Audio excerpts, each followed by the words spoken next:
നമസ്തേ, എൻ്റെ ചാനലിലേക്ക് സ്വാഗതം.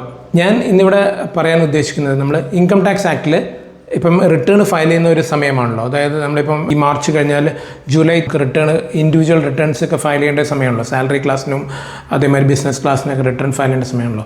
അപ്പം നമുക്ക് ഇൻകം ടാക്സിന് എന്തൊക്കെ ഡിഡക്ഷൻസ് നമുക്ക് കിട്ടും, അതായത് നമുക്ക് നമ്മുടെ ടാക്സ് കുറയ്ക്കാൻ എന്തൊക്കെയാണ് വഴി എന്നുള്ളതാണ് ഞാൻ ആലോചിക്കുന്നത്. ഇവിടെ നമ്മൾക്ക് എല്ലാവർക്കും ഒരു വരുമാനം ഉണ്ടാവും. ഐതറിൻ്റെ സാലറി ആയിരിക്കാം, അത് ബിസിനസ് ആയിരിക്കാം, എന്തെങ്കിലും ആയിരിക്കാം, അതൊരു വരുമാനം ഉണ്ടാവും.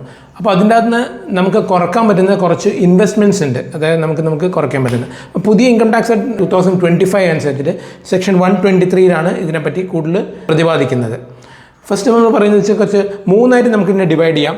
ഒന്ന് ഇൻവെസ്റ്റ്മെൻറ്റ്സ്, ഒന്ന് ഇൻട്രസ്റ്റ്, ഒന്ന് മെഡിക്കൽ ഇൻവെസ്റ്റ്മെൻറ്റ്സ്. അതായത് അങ്ങനെയാണ് മൂന്നായിട്ട് നമുക്ക് ഡിവൈഡ് ചെയ്ത് പോകാം. സോ ഇൻവെസ്റ്റ്മെൻറ്റ്സ് എന്ന് പറയുമ്പം നമ്മൾ ഡെപ്പോസിറ്റായിട്ട് നമ്മൾ മന്ത്ലി കൊടുക്കുന്നതോ അല്ലെങ്കിൽ ഇയർലി കൊടുക്കുന്നതോ അങ്ങനെ ആയിട്ടുള്ള ഇൻവെസ്റ്റ്മെൻറ്റ്സ്. ഇപ്പം അങ്ങനെ വരുമ്പോൾ നമ്മളിപ്പം LIC ആവാം, അല്ലെങ്കിൽ യൂണിറ്റ് ട്രസ്റ്റിൻ്റെ യുലിപ്പ് പോളിസീസ് എന്തെങ്കിലും വരാം, അല്ലെങ്കിൽ എന്തെങ്കിലും ഇക്വിറ്റി ഇൻഷുറൻസ് എന്തെങ്കിലും ചെയ്യുന്ന കാര്യങ്ങൾ, അങ്ങനത്തെ കാര്യങ്ങളാണ് നമ്മൾ ഇൻവെസ്റ്റ്മെൻറ്റ്സിന് വേണ്ടി ഉദ്ദേശിക്കുന്നത്.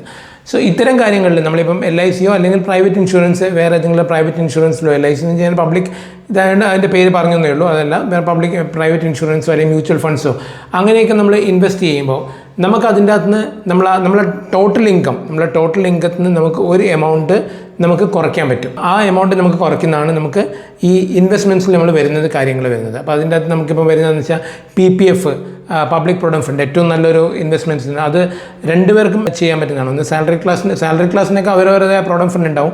പക്ഷേ സാലറി അല്ലാത്തവർക്ക്, ഇപ്പോൾ സ്വന്തമായിട്ട് ചെയ്യുന്നവർക്കൊക്കെ പബ്ലിക് പ്രൊവിഡൻറ്റ് ഫണ്ട് എന്ന് പറഞ്ഞിട്ട് എല്ലാ ബാങ്ക്സും ഉണ്ട്. മോസ്റ്റ് പ്രോബ്ലി SBIക്ക് ഏറ്റവും നല്ലൊരു പബ്ലിക് പ്രൊവിഡൻറ്റ് ഫണ്ട് സ്കീമുണ്ട്. അപ്പോൾ അതിൻ്റെ അകത്തൊക്കെ ജോയിൻ ചെയ്യുകയാണെങ്കിൽ നമുക്ക് അതിൻ്റെ അകത്ത് നമുക്ക് ആ ഇൻവെസ്റ്റ്മെൻറ്റ്സ് ഒരു പരിധി വരെ, ഒരു പെർട്ടിക്കുലർ സ്പെസിഫിക് ആയിട്ടുള്ള എമൗണ്ട് നമുക്ക് പറയുന്നുണ്ട്, ആ പെർട്ടിക്കുലർ എമൗണ്ട് വരെ നമുക്കിത് കുറയ്ക്കാൻ പറ്റും. പിന്നെ ഇതുമാതിരി ഇൻഷുറൻസ് പോളിസീസ് ഇൻവെസ്റ്റ് ചെയ്യുന്നത്, പിന്നെ അതേപോലെ നമ്മളിപ്പോൾ ഒരു വീട് എടുക്കുകയാണെങ്കിൽ, നമ്മളൊരു ഇൻവെസ്റ്റ്മെൻ്റ് ആയിട്ടൊരു വീട് എടുക്കുകയാണെങ്കിൽ ആ വീടിൻ്റെ അതായത് പ്രിൻസിപ്പളും ഇൻട്രസ്റ്റും ഉണ്ടാവുമല്ലോ, ഒരു പ്രിൻസിപ്പൽ എമൗണ്ടിൽ നമ്മൾ അടയ്ക്കുന്ന എമൗണ്ടുകൾ അതൊക്കെ നമുക്ക് ടോട്ടൽ ഇൻകത്തിൽ നിന്ന് കുറച്ചിട്ട് നമ്മളെ ടാക്സ് ലയബിലിറ്റി നമുക്ക് കുറയ്ക്കാൻ പറ്റുന്നതായിരിക്കും. പിന്നെ നമുക്ക് വരുന്ന കാര്യങ്ങൾ, അപ്പോൾ ഇതിൻ്റെ അകത്ത് വരുന്ന കാര്യങ്ങൾ എന്ന് വെച്ചാൽ പബ്ലിക് പ്രൊവിഡൻറ്റ് ഫണ്ട് അങ്ങനത്തെ കാര്യങ്ങളൊക്കെ വരാം. പിന്നെ വേറെ സുകന്യ സമൃദ്ധി എന്ന് പറഞ്ഞിട്ട് പോസ്റ്റ് ഓഫീസിൻ്റെ ഒരു ഇതുണ്ട്. പിന്നെ സീനിയർ സിറ്റിസൺസിൻ്റെ ഒരു ടാക്സേഷൻ സ്കീമുണ്ട്, അവർക്ക് 5 ഇയേഴ്സിന് വരുന്ന ഒരു സ്കീമുണ്ട്. ചില ബാങ്കുകൾ FDs അങ്ങനെ വരുന്ന സ്കീമുണ്ട്. പിന്നെ വേറൊരു ഇതെന്ന് വെച്ചാൽ നമ്മളിപ്പം ഇപ്പോൾ പുതിയ സാലറി സ്കീം അനുസരിച്ച് ഗവൺമെൻറ് PF കോൺട്രിബ്യൂട്ട് ചെയ്യുന്നില്ല. നമുക്കൊരു നമ്മുടേതായ നാഷണൽ പെൻഷൻ സ്കീം NPS എന്നൊരു സ്കീമിലേക്കാണ് ചെയ്യുന്നത്.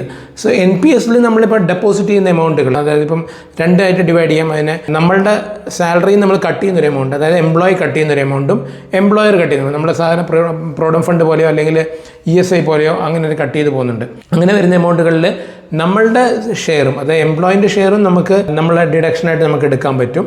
എംപ്ലോയറിൻ്റെ ഷെയർ നമുക്ക് ഡിഡക്ഷനായിട്ട് നമുക്ക് എടുക്കാൻ പറ്റും. അപ്പോൾ എംപ്ലോയറിൻ്റെ ഷെയർ എന്ന് വെച്ചാൽ പുതിയ ന്യൂ റിജീമിൽ 2 റിജീമുണ്ട്, ഓൾഡ് റിജീമും ന്യൂ റിജീമും. അപ്പം ന്യൂ റിജീമിൽ 14%, നമ്മുടെ കോൺട്രിബ്യൂഷൻ്റെ സാലറിൻ്റെ 14% വരെ നമുക്ക് ആ ഒരു ഡിഡക്ഷനായിട്ട് നമുക്ക് എടുക്കാൻ പറ്റും. പിന്നെ അത് കൂടാണ്ട് ഒരു അഡീഷണൽ ഇതായിട്ട് നമുക്ക് എംപ്ലോയറിൻ്റെ ഇതിലായിട്ട് 50,000 വരെ നമുക്ക് ചെയ്യാൻ പറ്റും. എംപ്ലോയിൻ്റെതും എംപ്ലോയറും കൂടാണ്ട് 50,000 വരെ നമുക്കത് ചെയ്തു പോകാൻ പറ്റും. കൂടാതെ പിന്നെ നമുക്കത് ഇത് ചെയ്യാൻ പറ്റുന്നതെന്ന് വെച്ചാൽ നമുക്കിപ്പം ഈ NPSൽ തന്നെ കുട്ടികളുടെ പഠനത്തിന് വേണ്ടി നമുക്ക് ഇൻവെസ്റ്റ് ചെയ്യുന്ന ഒരു സ്കീമും കൂടിയുണ്ട്. അപ്പോൾ അതിൻ്റെ അകത്തും നമുക്ക് ഇൻവെസ്റ്റ് ചെയ്യുകയാണെങ്കിൽ നമുക്ക് അതിൻ്റെ അകത്തുള്ള ബെനിഫിറ്റും നമുക്ക് എടുക്കാൻ പറ്റുന്നതായിരിക്കും. സോ അപ്പോൾ NPS സ്കീമിൽ ഒരുപാട് ബെനിഫിറ്റ്സ് വരുന്നുണ്ട്, എംപ്ലോയി, പിന്നെ അതിന് അഡീഷണൽ ബെനിഫിറ്റ്സ്, കൂടാണ്ട് ഈ കുട്ടികളുടെ ഇത്, അതുപോലെ നമ്മൾ കുട്ടികൾ പഠിക്കുന്ന ഹോസ്റ്റൽ ഫീസ്, ഇതൊക്കെ നമുക്ക് ഈ ഡിഡക്ഷൻസിൽ നമുക്ക് കൊണ്ടുവന്നിട്ട് നമുക്കത് നമ്മളെ ടാക്സ് ലയബിലിറ്റി നമുക്ക് കുറയ്ക്കാൻ പറ്റുന്നതായിരിക്കും. ഇനി അടുത്ത കേസ് എന്ന് വെച്ചാൽ നമുക്ക് പറയുകയാണെങ്കിൽ ഇപ്പോൾ ഇൻട്രസ്റ്റ്, നമ്മൾ അടയ്ക്കുന്ന ലോൺ എടുത്തതിൻ്റെ ഇൻട്രസ്റ്റുകൾ നമുക്ക് എന്തെങ്കിലും ബെനിഫിറ്റ് കിട്ടുമോ എന്നുള്ളതാണ് വരുന്നത്. അപ്പോൾ ലോൺ എന്ന് വെച്ചാൽ നമുക്ക് 3-4 തരത്തിലുള്ള ലോണുകൾ വരാം. ഒന്ന് നമ്മൾ പഠനത്തിന് വേണ്ടി, നമ്മളെ പഠനത്തിന് വേണ്ടിയോ അല്ലെങ്കിൽ നമ്മളുടെ കുട്ടികളുടെ പഠനത്തിന് വേണ്ടിയോ നമ്മൾ യൂസ് ചെയ്യുന്ന ഒരു കാര്യങ്ങൾ വരികയാണെങ്കിൽ അതിൻ്റെ പ്രിൻസിപ്പൽ എമൗണ്ട് നമുക്ക് കിട്ടില്ല, പക്ഷേ ഇൻട്രസ്റ്റ് എമൗണ്ട് നമുക്ക് കിട്ടും. ഇപ്പോൾ ഒരു സെക്കൻഡറി എഡ്യൂക്കേഷൻ കഴിഞ്ഞിട്ട്, അതായത് +2 കഴിഞ്ഞിട്ടുള്ള പഠനത്തിന് നമ്മൾ എന്തെങ്കിലും ഒരു ലോൺ എടുക്കുകയാണെങ്കിൽ, എന്ത് ഹയർ കോഴ്സിനായാലും, മെഡിക്കൽ ആവാം, എഞ്ചിനീയറിംഗ് ആവാം, വേറെ എന്ത് കോഴ്സിനായാലും അത് നമ്മൾ എടുക്കുന്ന ലോൺസ് ഒരു ബാങ്കോ അല്ലെങ്കിൽ ഫിനാൻഷ്യൽ ഇൻസ്റ്റിറ്റ്യൂഷനോ അല്ലെങ്കിൽ ഏതെങ്കിലും ഇതുമായിട്ട് കൊടുക്കാൻ പറ്റുന്ന ട്രസ്റ്റുകൾ ഉണ്ടാവും. ട്രസ്റ്റ് എന്ന് വെച്ചാൽ രജിസ്റ്റർ ചെയ്ത ട്രസ്റ്റുകൾ, 1023 അല്ലെങ്കിൽ 8012 രജിസ്ട്രേഷൻ എടുത്ത ട്രസ്റ്റുകൾ. അപ്പോൾ അവരുടെ ഒബ്ജക്ട്സ് എന്ന് പറഞ്ഞാൽ കുട്ടികളെ പഠിപ്പിക്കാൻ എന്തെങ്കിലും ലോൺ കൊടുക്കുക എന്നുള്ളതായിരിക്കും ഉദ്ദേശിക്കുന്നുണ്ടാവുക. അപ്പോൾ അങ്ങനത്തെ ട്രസ്റ്റുകളിൽ നമ്മൾ ലോൺ എടുക്കുമ്പോൾ അതിന് ഇൻട്രസ്റ്റ് നമുക്ക് കംപ്ലീറ്റ് ആയിട്ട് നമുക്ക് ഡിഡക്ഷൻ എടുക്കാൻ പറ്റും. പക്ഷേ ഇതെല്ലാം നമ്മൾ അടയ്ക്കുന്നതായിരിക്കണം, അല്ലാണ്ട് അവർ പറയുന്ന ഇൻട്രസ്റ്റ് അല്ല നമ്മൾ ഉദ്ദേശിക്കുന്നത്, നമ്മളത് അടയ്ക്കുന്ന ഇൻട്രസ്റ്റ്. നമ്മൾ ഇപ്പം അവർ പറയുന്ന ലിമിറ്റ് 1 ലക്ഷം രൂപയാണെങ്കിൽ നമ്മൾ അടയ്ക്കുന്ന 80,000 ഇല്ലെങ്കിൽ 80,000 കിട്ടുള്ളൂ. ഏതാണ് നമ്മൾ അടയ്ക്കുന്നതെന്ന് വെച്ചാൽ അതേ കിട്ടുള്ളൂ. അത് ആ കൊല്ലം ഉണ്ടാവണം. എഡ്യൂക്കേഷൻ ഇൻട്രസ്റ്റിൻ്റെ മുകളിൽ നമുക്ക് കിട്ടുന്ന ലോൺ നമുക്ക് എടുക്കാൻ പറ്റും. പിന്നെ നമുക്ക് വരുന്നത് ഹൗസിംഗ് ലോണിൻ്റെ മുകളിൽ വരുന്ന ഇൻട്രസ്റ്റുകളാണ്. ഹൗസിംഗ് ലോൺ രണ്ട് ടൈപ്പിൽ വരുന്നുണ്ട്. സെക്ഷൻ 123 124 ആ സെക്ഷനിൽ വരുന്നുണ്ട്. അതായത് ഒന്ന് 35 ലക്ഷം രൂപ വരെ നമുക്ക് ലോണുകളുള്ള വീടുകൾ, അതായത് 50 ലക്ഷം രൂപ വരെ മതിപ്പ് വിലയുള്ള 35 ലക്ഷം രൂപ വരെയുള്ള ലോണുകളുള്ള വീടുകൾക്ക് കിട്ടുന്ന ഇൻട്രസ്റ്റുകൾ നമുക്ക് ഇൻട്രസ്റ്റ് ആയിട്ട് നമുക്ക് ഡിവൈഡ് ചെയ്ത് പോകാൻ പറ്റും. അല്ലാതെ അതിന് മുകളിലുള്ള, അതായത് 45 ലക്ഷം വരെ മതിപ്പ് വിലയുള്ള വീടുകൾ ലോണിൻ്റെ എമൗണ്ടിന് ഒരു ഫിക്സേഷൻ വെച്ചിട്ടില്ല, അതിൻ്റെ ഇൻട്രസ്റ്റ് നമുക്ക് എടുക്കാൻ പറ്റും. ഇതിൽ ഏതെങ്കിലും ഒന്നേ എടുക്കാൻ പറ്റില്ല, രണ്ടും എടുക്കാൻ പറ്റില്ല. സോ ഇതിൻ്റെ രണ്ടിനും ഹൗസിംഗ് ലോണിൻ്റെ മുകളിൽ വരുന്ന ഇൻട്രസ്റ്റ്. ഹൗസിംഗ് ലോൺ എന്ന് വെച്ചാൽ നമുക്കത് പെയ്ഡ് ആയിരിക്കണം, ഹൗസിംഗ് ലോൺ നമുക്ക് പെയ്ഡ് ആയിരിക്കണം. പക്ഷേ അത് ഏതെങ്കിലും ഫിനാൻഷ്യൽ ഇൻസ്റ്റിറ്റ്യൂഷനോ അല്ലെങ്കിൽ ഇപ്പം മറ്റേ ഹഡ്കോ പോലത്തെ അങ്ങനത്തെ ഏതെങ്കിലും പബ്ലിക് ഫിനാൻഷ്യൽ ഇൻസ്റ്റിറ്റ്യൂഷനോ ബാങ്ക്സോ കോപ്പറേറ്റീവ് ബാങ്ക്സോ ഏതെന്നായാലും അതിൻ്റെ അകത്ത് നിൽക്കുന്ന ലോണുകൾക്ക് നമ്മൾക്ക് ആ ഇൻട്രസ്റ്റിൻ്റെ മുകളിൽ നമുക്ക് ഒരു ഡിഡക്ഷൻ നമുക്ക് എടുക്കാൻ പറ്റും. അത് നമ്മൾ വരുമാനത്തിന് കുറച്ചിട്ട് അതിൻ്റെ മുകളിൽ മാത്രമേ നമ്മൾ ടാക്സ് ലയബിലിറ്റി പേ ചെയ്യേണ്ട ആവശ്യമുള്ളൂ. മെഡിക്കൽ ആയിട്ടുള്ള ഇൻവെസ്റ്റ്മെൻറ്റ്സ് നടത്തുന്നതാണ്. മെഡിക്കൽ എന്ന് വെച്ചാൽ നമ്മളിപ്പോൾ നമുക്ക് നാളെ ഒരു രോഗങ്ങൾ വരാം, അല്ലെങ്കിൽ നമ്മളുടേതായ ആൾക്കാർക്ക് നമുക്ക് രോഗം വരാം, അല്ലെങ്കിൽ ഏതെങ്കിലും ഒരു കിടപ്പിലായ രോഗികളെ നമ്മളെ സഹായിക്കാൻ വേണ്ടി അങ്ങനെയൊക്കെ വരുന്ന എന്തെങ്കിലും ഇൻവെസ്റ്റ്മെൻറ്റ്സ് നമ്മൾ ചെയ്യുന്നതാണ്. പഴയ 1961 ആക്ടിൽ 80D എന്ന് പറഞ്ഞാൽ അതിൻ്റെ താഴത്ത് വരുന്ന സെക്ഷനാണ്. ഇതിൽ 120 അങ്ങനെ വരുന്നത്, 124 അങ്ങനത്തെ സെക്ഷനിലാണ് വരുന്നത്. സോ ആ സെക്ഷനിൽ വരുന്ന കാര്യങ്ങളാണ് നമ്മൾ പറയുന്നത്. അപ്പം മെഡിക്കൽ ഇത് വരുമ്പം 3ആയിട്ട് തന്നെ ഡിവൈഡ് ചെയ്ത് പോകും. ഒന്ന്, നമ്മളുടെ ഇപ്പം ഒരു സർക്കാർ ഉദ്യോഗസ്ഥനോ അല്ലെങ്കിൽ ഏതെങ്കിലും പ്രൈവറ്റ് സ്ഥാപനങ്ങൾക്കോ ആണെങ്കിൽ അവർക്ക് മെഡിക്കൽ റീഎംബേഴ്സ്മെൻറ്റ് സ്കീം ഉണ്ടാവും. ചില ഹോസ്പിറ്റലായിട്ട് ടൈപ്പ് ഉണ്ടാവാം, അല്ലെങ്കിൽ അവർ തന്നെ എന്തെങ്കിലും ഒരു ഇൻഷുറൻസ് തുടങ്ങിയിട്ടുണ്ടാവും, അങ്ങനെയൊക്കെ വരുന്നുണ്ടാവും മെഡിക്കൽ റീഎംബേഴ്സ്മെൻറ്റ് സ്കീം. അപ്പോൾ അങ്ങനെയൊക്കെ വരുമ്പോൾ നമ്മളത് അടച്ച് കിട്ടുന്ന എമൗണ്ടുകളിൽ നമ്മൾ ബെനിഫിറ്റ് നമുക്ക് എടുക്കാൻ പറ്റും. അപ്പോൾ അതിൻ്റെ അകത്ത് പറയുന്നത് വെച്ചാൽ നമ്മൾ ക്യാഷായിട്ട് കൊടുക്കാൻ പാടില്ല. നമ്മൾ ഇത് മാത്രമേ, അതായത് ചെക്കോ അല്ലെങ്കിൽ അത് ഐദർ ഇനി ബാങ്ക് മോഡിൽ നമ്മൾ പേയ്മെൻറ്റ് ചെയ്യാൻ പാടുള്ളൂ എന്നാണ് പറയുന്നത്. സോ അങ്ങനെ വരുന്ന ഇൻവെസ്റ്റ്മെൻറ്റ് ചെയ്തിട്ട് പ്രിസ്ക്രൈബ് ലിമിറ്റൊക്കെ പറയുന്നുണ്ട്. അതിനകത്ത് ആ ലിമിറ്റിൽ വരുന്ന ഇൻഷുറൻസ് നമുക്കത് കുറയ്ക്കാൻ പറ്റും. പിന്നെ നമ്മളിപ്പം ഏതെങ്കിലും ഒരു ഹാൻഡിക്യാപ്ഡായിട്ടുള്ള ഒരു വ്യക്തിക്ക് വേണ്ടി നമ്മളൊരു ഇൻഷുറൻസ് സ്കീമോ അല്ലെങ്കിൽ ഒരു ഇൻവെസ്റ്റ്മെൻറ്റോ നമ്മൾ ചെയ്യണമെങ്കിൽ, മെഡിക്കൽ പോലത്തെ ഒരു ഇൻവെസ്റ്റ്മെൻറ്റ് ചെയ്യുകയാണെങ്കിൽ ആ ഇൻവെസ്റ്റ്മെൻറ്റിന് മുകളിൽ നമ്മൾ ചെയ്യുന്ന വ്യക്തിക്ക് അത് നമുക്കത് കുറച്ച് കിട്ടാൻ പറ്റും. ഇപ്പോൾ ഹാൻഡിക്യാപ്ഡ് എന്ന് വെച്ചാൽ അതിനൊരു ഡിസബിലിറ്റീൻ്റെ പൊസിഷൻ പറയുന്നുണ്ട്, ചില ബ്ലൈൻഡിന്, ഡെഫ് അങ്ങനെയൊക്കെ പറയുന്നുണ്ട്. സോ അങ്ങനെ വരുന്ന കാര്യങ്ങൾക്ക് നമുക്ക് ആ ഒരു ഡിഡക്ഷൻസ് നമുക്ക് ചെയ്തു വരാൻ പറ്റും. പിന്നെ ഇപ്പോൾ ഇതിൻ്റെ അകത്ത് വരുന്നതെന്ന് വെച്ചാൽ നമ്മൾ സീനിയർ സിറ്റിസൺസിന് വേണ്ടി നമ്മൾ ചെയ്യുന്നത്, ഇപ്പോൾ നമ്മുടെ അച്ഛനമ്മമാർക്കോ അങ്ങനെ എന്തെങ്കിലും വേണ്ടി വരുന്നത്. പക്ഷേ അച്ഛനും അമ്മയും മാത്രമേ പറയുന്നുള്ളൂ, ഭാര്യയുടെ അച്ഛനും അമ്മയും നമ്മൾ ഇതിൻ്റെ അകത്ത് പറയുന്നില്ല. അപ്പോൾ അങ്ങനെ വരുന്ന ആൾക്കാരുണ്ടെങ്കിൽ അപ്പം അവർക്ക് വേണ്ടി ചെയ്യുന്ന ഇൻവെസ്റ്റ്മെൻറ്റ്സിനും നമുക്ക് അതിൻ്റെ അകത്തൊരു കൂടിയ ബെനിഫിറ്റായിട്ട് നമുക്കത് കിട്ടാൻ പറ്റും. പക്ഷേ എല്ലാം നമുക്ക് ഇതായിട്ട് ചെയ്യാൻ പറ്റുള്ളൂ, ഇത് ചെക്കോ അങ്ങനത്തെ മോഡലേ നമുക്ക് ചെയ്യാൻ പറ്റുള്ളൂ. പക്ഷേ ഇതെല്ലാം എന്ന് വെച്ചാൽ നമുക്ക് ഞാൻ ഈ പറഞ്ഞ ഇതെല്ലാം എന്ന് വെച്ചാൽ നമ്മുടെ ഇൻഡിവിജ്വൽസിനും HUF മാത്രമേ ഇത് കിട്ടുള്ളൂ. അതായത് കമ്പനി പാർട്ട്ണർഷിപ്പ് അങ്ങനത്തേന് കിട്ടില്ല. നമ്മൾ അതായത് ഇൻഡിവിജ്വൽ സാലറിയോ ഇൻഡിവിജ്വൽ ബിസിനസ് ഇൻകമോ അല്ലെങ്കിൽ ഹിന്ദു ആൻഡ് ഫാമിലി ഇപ്പോൾ കേരളത്തിലില്ല, അതെല്ലാം കേരളത്തിന് പുറത്തുള്ള ഒരു സംരംഭമാണ്. ഇവിടെ നമ്മൾ ഡിസ്കഷൻ ചെയ്യേണ്ട ആവശ്യമില്ല. അങ്ങനത്തെ വ്യക്തികൾക്കാണ് നമ്മൾ ഈ പറയുന്ന ഈ 123 പ്രകാരമുള്ള ബെനിഫിറ്റ്സ് എല്ലാം വരുന്നത്. അതായത് ടോട്ടൽ ഇൻകം നമുക്ക് കുറയ്ക്കാൻ പറ്റും. ഇപ്പം ഞാൻ മുമ്പേ പറഞ്ഞ എല്ലാ കാര്യങ്ങളും നമുക്ക് ചെയ്തു വരാൻ പറ്റുന്ന കാര്യങ്ങൾ. മെഡിക്കൽ ഇതിൻ്റെ കാര്യങ്ങളാണ് നമ്മൾ പറഞ്ഞു കൊണ്ടുവന്നിരുന്നത്. നമ്മൾ സീനിയർ സിറ്റിസണിന് വേണ്ടി, അച്ഛനും അമ്മയ്ക്കും വേണ്ടി നമുക്ക് ചെയ്യാൻ പറ്റും. അപ്പോൾ അതിൻ്റെ അകത്ത് നമുക്ക് ചെയ്ത് പോകാം. കൂടാണ്ട് നമ്മളിപ്പം ഒരു സ്പെസിഫൈഡ് ഡിസീസിന് വേണ്ടിയിട്ട് ചില ഡിസീസസ് സ്പെസിഫിക് ആയിട്ട് പറയുന്നുണ്ട്. ഇപ്പോൾ ക്യാൻസറസ്, ബ്രെയിൻ ട്യൂമർ അങ്ങനെയൊക്കെ പറയുന്ന ചില ഡിസീസ് ഉണ്ട്. അപ്പോൾ അങ്ങനെയൊക്കെ വരുന്ന ഡിസീസിന് വേണ്ടി നമ്മൾ എന്തെങ്കിലും സ്പെസിഫിക് ആയിട്ട് എന്തെങ്കിലും നമുക്ക് വരികയോ അല്ലെങ്കിൽ നമ്മൾ ഏതെങ്കിലും ആൾക്കാർക്ക് വരികയോ ചെയ്യുകയാണെങ്കിൽ നമുക്ക് ചെയ്യും. നമ്മൾക്ക് ആൾക്കാരെന്ന് വെച്ചാൽ നമ്മൾ ഉദ്ദേശിക്കുന്നത് വെച്ചാൽ ഇപ്പം ഒരു വ്യക്തിൻ്റെ സ്പൗസിനെ ഭാര്യയോ ഭർത്താവോ എന്ന് വെച്ചാൽ അവരെ കുട്ടികളെന്ന് വെച്ചാൽ സ്റ്റെപ്പ് ആയിട്ടുള്ള കുട്ടികളും ആവാം കേട്ടോ, അഡോപ്റ്റഡ് ചിൽഡ്രൻസും ആവാം. അപ്പോൾ അങ്ങനത്തെ കുട്ടികൾക്ക് വേണ്ടി നമ്മൾ ചെയ്യുന്ന ഇപ്പം LIC ആയാലും എന്തെന്നാലും ഇത് ഈ പറഞ്ഞ എല്ലാ കാര്യങ്ങളും ഇത്രയും കാര്യങ്ങൾക്കാണ്. അല്ലാണ്ട് ഒരു മുകളിലോട്ടുള്ള റിലേഷൻഷിപ്പിൽ നമ്മൾ വരുന്നില്ല. ഇപ്പോൾ പെങ്ങള കുട്ടികൾ അങ്ങനെയൊന്നും നടക്കുകയൊന്നുമില്ല നമ്മൾ. പിന്നെ ഇതിനെല്ലാത്തിനും എന്ന് വെച്ചാൽ ഒരു എവിഡൻസ് നമ്മൾ റിട്ടേൺ ഫയൽ ചെയ്യുമ്പോൾ നമുക്ക് ചെയ്യേണ്ട ആവശ്യമില്ല. പക്ഷേ നമ്മൾ ആ എവിഡൻസ് കയ്യിൽ വെക്കുക. കാരണം എന്ന് വെച്ചാൽ അത് ഇപ്പം എന്ന് വെച്ചാൽ എല്ലാം AI പ്രകാരമുള്ള സ്ക്രൂട്ടിനിയൊക്കെ വരുന്നുണ്ട്. അവരെല്ലാം ഇത് അറിയുന്നുണ്ട്, ഇൻകം ടാക്സ് ഡിപ്പാർട്ട്മെൻറ്റ് അറിയുന്നുണ്ട്. സോ നമ്മളത് ചെയ്ത് നമ്മൾ ബോഗസ് ആയിട്ടുള്ള എന്തെങ്കിലും ചെയ്താൽ നമുക്ക് നാളെ തിരിച്ച് നോട്ടീസ് വരും. അതിൻ്റെ മുകളിൽ നമ്മൾ എത്രയാണോ ഇതെടുത്ത് അതിൻ്റെ മുകളിലെക്കാട്ടി കൂടുതൽ നമ്മൾ പെനാൽറ്റിയും ഇതും വരും. സോ അത് എപ്പോഴും ശ്രദ്ധിച്ച് നമ്മൾ ചെയ്യുക. അപ്പം നമ്മൾ സ്പെസിഫൈഡ് ഡിസീസിന് വേണ്ടി നമുക്ക് അതിൻ്റെ അത് ചെയ്യാൻ പറ്റും. അടുത്ത വരുന്നത് വെച്ചാൽ ചാരിറ്റി ഡൊണേഷൻ. ചാരിറ്റി ഡൊണേഷനിൽ വരുന്നത് വെച്ചാൽ നമ്മളിപ്പം ചാരിറ്റബിളായിട്ട് എന്തെങ്കിലും കൊടുക്കുന്നുണ്ടെങ്കിൽ അങ്ങനത്തെ വരുന്ന കാര്യങ്ങൾ നമുക്ക് നമ്മുടെ ഇൻകത്തിൽ നമുക്ക് കുറച്ച് കൊണ്ടുവരാൻ പറ്റും.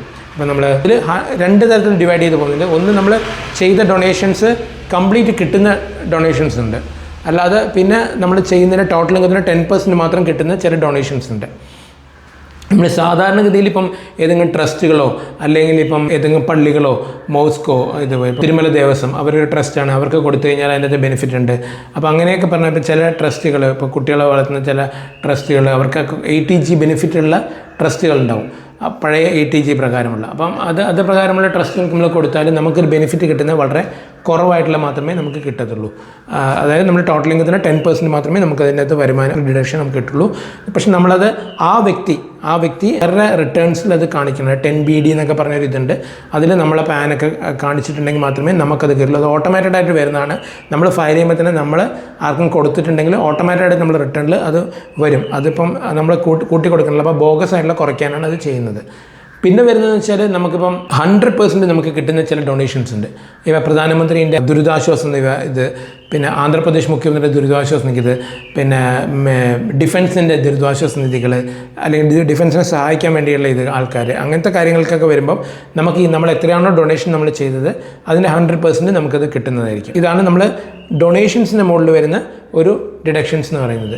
ഇതെല്ലാം നമുക്കൊരു ഇൻഡിവിജ്വലിനും ഹിന്ദു ആൻഡ് ഫാമിലിക്ക് മാത്രമേ വരുള്ളൂ. നമുക്ക് എടുക്കാൻ പറ്റുന്നത് നമ്മളുടെ ഭാര്യ, നമ്മളുടെ കുട്ടി, നമ്മളുടെ കുട്ടികൾ, അങ്ങനെയുള്ളവർക്ക് മാത്രമേ, പിന്നെ അച്ഛനമ്മ, അങ്ങനെയുള്ളവർക്ക് മാത്രമേ, ഡയറക്റ്റ് റിലേഷൻഷിപ്പിന് മാത്രമേ നമുക്ക് ഈ ബെനിഫിറ്റൊക്കെ നമുക്ക് കിട്ടുള്ളൂ. ഇനി വേറൊരു പ്രധാനപ്പെട്ട കാര്യം എന്ന് വെച്ചാൽ നമ്മളിപ്പം നാഷണൽ പെൻഷൻ സ്കീമിൽ നമ്മളൊരു വിഡ്രോവൽ വരികയാണ്. നമുക്കിപ്പം എന്തെങ്കിലും പൈസയ്ക്ക് അത്യാവശ്യം നമ്മൾ വിഡ്രോവൽ ചെയ്യുകയാണെങ്കിൽ, അതായത് അങ്ങനെ വിഡ്രോവൽ ചെയ്യുമ്പോൾ അതിൻ്റെ മുകളിൽ ടാക്സിബിലിറ്റി വരുമോ എന്നുള്ളതാണ് അടുത്ത ചോദ്യം.